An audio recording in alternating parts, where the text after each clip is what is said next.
मंत्री के राममोहन नायडू जी,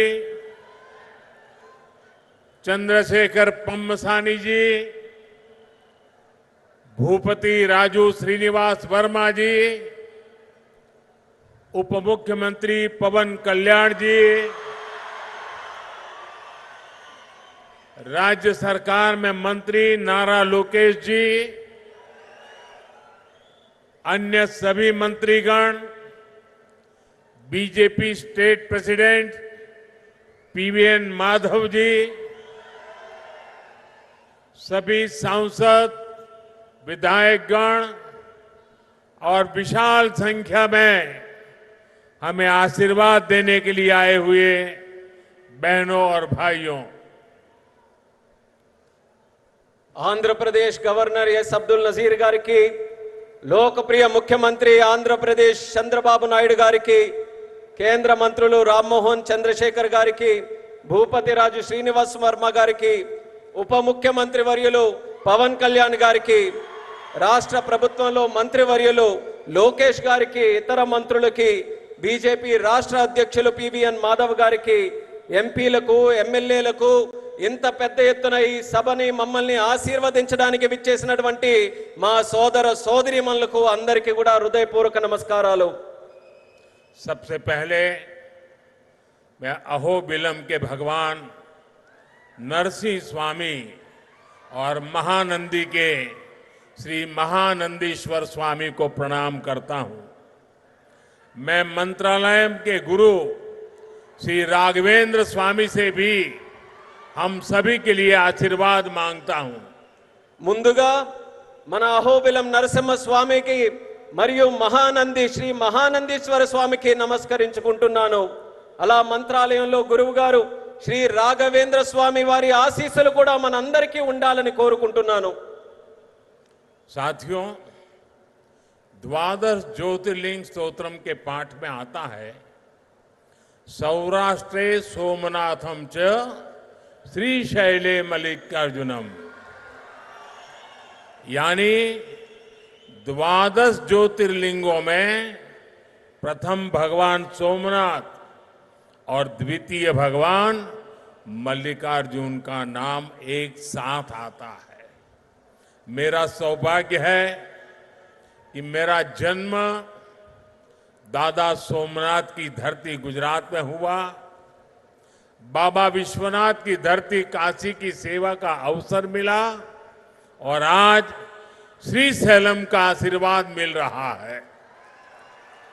మిత్రులారా, ద్వాదశ జ్యోతిర్లింగ స్తోత్రంలో ఎలా చెప్పబడింది, సౌరాష్ట్రే సోమనాథం చ శ్రీశైలే మల్లికార్జునం, అంటే 12 జ్యోతిర్లింగాలలో మొట్టమొదటి సోమనాథుడైతే రెండవది మన మల్లికార్జునుడు।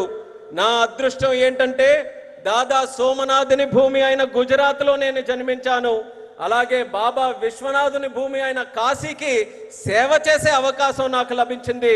మరియు ఈ రోజు నేను శ్రీశైలం స్వామివారి ఆశీస్సులు ఈ రోజు పొందాను। साथियों, श्रीशैलम में दर्शन के बाद मुझे शिवाजी स्फूर्ति केंद्र जाकर उन्हें श्रद्धांजलि अर्पित करने का अवसर मिला। मैं इस मंच से भी छत्रपति शिवाजी महाराज को नमन करता हूं। మిత్రులారా, శ్రీశైలం దర్శనం తర్వాత ఛత్రపతి శివాజీ స్ఫూర్తి కేంద్రాన్ని సందర్శించుకొని ఆయనకు నా శ్రద్ధాంజలి అర్పించుకునే అవకాశం కూడా లభించింది। ఈ వేదిక నుంచి మరొకసారి ఛత్రపతి శివాజీ మహారాజ్కి కూడా నా నివాళులు అర్పించుకుంటున్నాను। मैं अल्लमा प्रभु और अक्क महादेवी जैसे शिव भक्तों को भी प्रणाम करता हूं।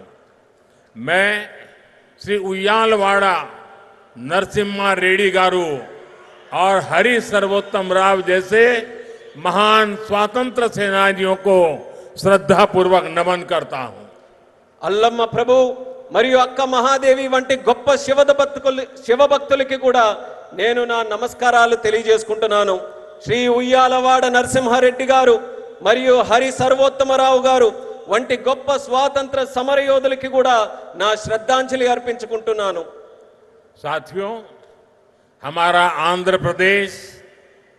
स्वाभिमान और संस्कृति की धरती है और साथ ही साइंस और इनोवेशन का सेंटर भी है। यहां असीमित संभावनाएं भी है और युवाओं का अनंत सामर्थ्य भी है। మిత్రులారా, మన ఆంధ్రప్రదేశ్ ఆత్మ గౌరవానికి మరియు సంస్కృతికి నిలయం. మరి ఇది సైన్స్ కు ఇన్నోవేషన్ కి కూడా ఒక కేంద్రం.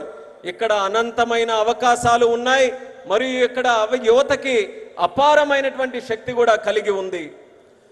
आंध्र को अगर जरूरत थी तो सही विजन और सही नेतृत्व की जरूरत थी। आज चंद्रबाबू नायडू गारू और पवन कल्याण गारू के रूप में आंध्र के पास वो विजनरी लीडरशिप भी है और केंद्र सरकार का पूरा सहयोग भी है। ఆంధ్రాకి ఏదైనా అవసరం ఉంది అంటే ఒక సరైన విజన్ మరియు సరైన నాయకత్వం తాలూకు అవసరం ఉంది. నేడు చంద్రబాబు నాయుడు గారు మరియు పవన్ కళ్యాణ్ గారి రూపంలో ఆంధ్రాకి ఆ శక్తివంతమైనటువంటి నాయకత్వం ఉంది మరియు కేంద్ర ప్రభుత్వం తాలూకా పూర్తి మద్దతు కూడా లభిస్తుంది. साथियों, पिछले 16 महीनों में आंध्र प्रदेश में विकास की गाड़ी तेज गति से दौड़ रही है। डबल इंजन की सरकार में अभूतपूर्व प्रगति हो रही है। आज दिल्ली और अमरावती मिलकर तेज विकास की दिशा में आगे बढ़ रहे हैं। మిత్రులారా, గత 16 నెలల్లో ఆంధ్రప్రదేశ్ లో అభివృద్ధి తాలూకా వాహనం శరవేగంగా కదులుతుంది. డబుల్ ఇంజిన్ ప్రభుత్వంలో రాష్ట్రం అపూర్వమైన ప్రగతి కూడా సాధిస్తుంది. నేడు ఢిల్లీ మరియు అమరావతి ఈ రెండు కలిసి వేగవంతంగా అభివృద్ధి వైపు ముందుకు సాగుతున్నాయి.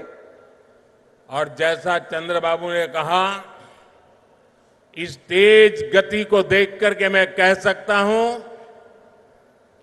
कि 2047 में आजादी के जब 100 साल होंगे, विकसित भारत होके रहेगा। చంద్రబాబు గారు చెప్పినట్టు నేను చెప్పగలను. 2047 నాటికి ఎప్పుడైతే భారతదేశం 100 సంవత్సరాలు స్వాతంత్రం సంపాదించుకుని తయారవుతుందో ఆనాటికి ఖచ్చితంగా ఈ భారతదేశం వికసిత భారతదేశంగా తయారవుతుంది. अभी बाबू ने बहुत ही भावना के साथ अपने विचारों को व्यक्त किया, लेकिन मैं विश्वास से कहता हूं कि 21वीं सदी हिंदुस्तान की सदी होने वाली है। ఇప్పుడు 21वीं सदी 140 करोड़ हिंदुस्तानियों की सदी होने वाली है।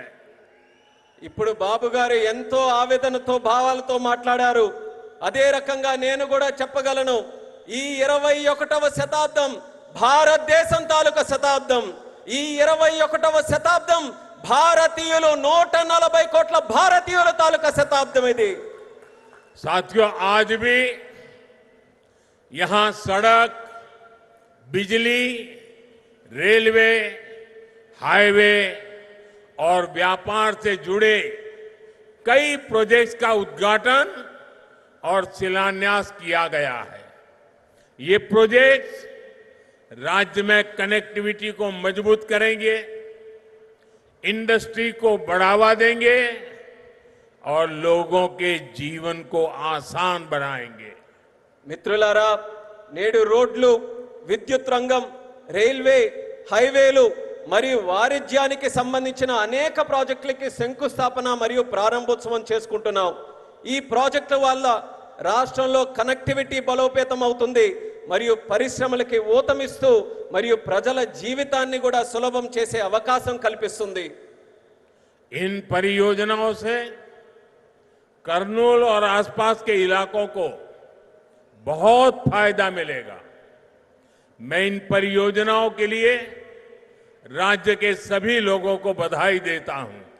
ఈ ప్రాజెక్టుల వల్ల కర్నూలు మరియు పరిసర ప్రాంతాలకు ఎంతో ప్రయోజనం చేకూరుతుంది. ఈ ప్రాజెక్టుల కోసం రాష్ట్ర ప్రజలందరికీ కూడా మరొక్కసారి నా తాలూకా అభినందనలు తెలియజేసుకుంటున్నాను. साथियों, किसी भी देश और राज्य विकास के लिए एनर्जी सिक्योरिटी बहुत जरूरी है। आज यहां बिजली के क्षेत्र में अराउंड 3000 करोड़ रुपीस का ट्रांसमिशन प्रोजेक्ट शुरू हुआ है। इससे देश की एनर्जी कैपेसिटी और बढ़ेगी। మిత్రులారా, ఏ దేశమైనా రాష్ట్రమైనా అభివృద్ధి చెందాలనంటే ఇంధన భద్రత చాలా కీలకం.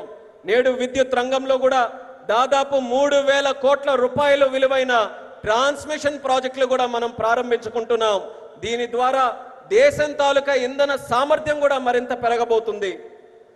साथियों, तेज विकास के बीच हमें पुरानी स्थितियों को भी भूलना नहीं है। 11 साल पहले जब केंद्र में कांग्रेस सरकार थी, तब प्रति व्यक्ति इलेक्ट्रिसिटी की खपत औसतन 1000 यूनिट से भी कम थी। तब देश को ब्लैकआउट जैसी चुनौतियों का भी सामना करना पड़ता था। हमारे गांवों में बिजली का खंभा भी नहीं लगा था। మిత్రులారా, వేగవంతమైన అభివృద్ధి మధ్య మనం గతాన్ని మాత్రం మర్చిపోకూడదు. 11 సంవత్సరాల క్రితం కేంద్రంలో కాంగ్రెస్ ప్రభుత్వం అధికారంలో ఉన్నప్పుడు సగటు తలసరి విద్యుత్ వినియోగం 1000 యూనిట్ల కంటే చాలా తక్కువగా ఉండేది. అప్పుడు దేశం కూడా అనేక విద్యుత్ కోతల వంటి సవాళ్లు కూడా ఎదుర్కొంది. వేలాది గ్రామాలలో కనీసం విద్యుత్ స్తంభాలు కూడా ఏర్పాటు చేయలేనటువంటి దుస్థితి ఉండేది. आज क्लीन एनर्जी से लेकर देश के टोटल एनर्जी प्रोडक्शन तक भारत हर क्षेत्र में नए रिकॉर्ड बना रहा है। आज देश के हर गांव तक बिजली पहुंच चुकी है। प्रति व्यक्ति इलेक्ट्रिसिटी का इस्तेमाल बढ़कर 1400 यूनिट हो गया है। इंडस्ट्री से लेकर हाउस होल्ड तक सबको पर्याप्त बिजली मिल रही है। నేడు భారతదేశంలో క్లీన్ ఎనర్జీ నుంచి టోటల్ ఎనర్జీ ప్రొడక్షన్ వరకు ప్రతి రంగంలో కూడా మన దేశం కొత్త రికార్డుల్ని సమకూర్చుకుంటుంది. నేడు దేశంలోని ప్రతి గ్రామం కూడా మనం చూసుకుంటే విద్యుతీకరణ జరిగింది. తలసరి విద్యుత్ వినియోగం ఇప్పుడు 1400 యూనిట్లకి పెరిగింది. పరిశ్రమ నుండి గృహాల వరకు ప్రతి ఒక్కరికి కూడా తగినంత విద్యుత్ ఈ రోజు చక్కగా లభిస్తుంది. साथियों, देश की इस एनर्जी रिवॉल्यूशन का एक बड़ा केंद्र हमारा आंध्र प्रदेश है। चंद्रबाबू के नेतृत्व में आज यहां श्रीकाकुलम से अनुगुल तक नेचुरल गैस पाइपलाइन प्रोजेक्ट शुरू हुआ है। ये पाइपलाइन लगभग 15 लाख घरों को गैस सप्लाई देगी। మిత్రులారా, దేశంలో ఈ ఇంధన విప్లవానికి మన రాష్ట్రం ఆంధ్రప్రదేశ్ ఒక ప్రధాన కేంద్రంగా ఉంది. మన ముఖ్యమంత్రి వర్యులు చంద్రబాబు నాయుడు గారి నేతృత్వంలో ఈ రోజు శ్రీకాకుళం నుంచి అంగుల్ వరకు సహజ వాయువు పైప్ లైన్ ప్రాజెక్టు ప్రారంభించబడింది. ఈ పైప్ లైన్ సుమారు 15 లక్షల ఇళ్లకు గ్యాస్ సరఫరా కూడా చేయబడుతుంది. आज चित्तूर में एलपीजी बॉटलिंग प्लांट शुरू हुआ है। ये प्लांट रोजाना 20,000 सिलेंडर भरने की क्षमता रखता है। इससे लोकल ट्रांसपोर्ट और स्टोरेज सेक्टर में जॉब्स बढ़ेगी, युवाओं को नए अवसर मिलेंगे। ఈ రోజు చిత్తూరులో కూడా ఎల్పిజి బాటిలింగ్ ప్లాంట్ ప్రారంభించబడింది. ఈ ప్లాంట్ రోజుకు 20,000 సిలిండర్లను నింపే సామర్థ్యం కలిగి ఉంది. ఇది స్థానిక రవాణా మరియు స్టోరేజ్ రంగంలో ఉద్యోగాలను పెంచుతుంది మరియు యువతకి మరిన్ని కొత్త అవకాశాలు కూడా కల్పించే బాధ్యత తీసుకుంటుంది. साथियों, विकसित भारत के लक्ष्य तक तेजी से पहुंचने के लिए आज देश में मल्टी मॉडल इंफ्रास्ट्रक्चर का विकास हो रहा है। विलेज से सिटी और सिटी से पोर्ट तक कनेक्टिविटी पर हमारा बहुत जोर है। सब्बवरम शिलानगर से के बीच नया हाईवे तैयार होने से कनेक्टिविटी और बढ़ेगी। మిత్రులారా, వికసిత్ భారత్ అనే లక్ష్యాన్ని వేగంగా సాధించడానికి నేడు దేశంలో మల్టీ మోడల్ ఇన్ఫ్రాస్ట్రక్చర్ ప్రాజెక్ట్స్ శరవేగంగా అభివృద్ధి చేయబడుతున్నాయి. గ్రామాల నుండి నగరాల వరకు, నగరాల నుండి పోర్టుల వరకు కనెక్టివిటీపై మేము బలమైన ప్రాధాన్యత ఈ రోజు ఇస్తున్నాం. విశాఖపట్నంలో సబ్బవరం నుంచి షీలానగర్ మధ్యలో కొత్త హైవే ఏదైతే పూర్తి చేయడం వలన కనెక్టివిటీ మరింత మెరుగుపడుతుంది.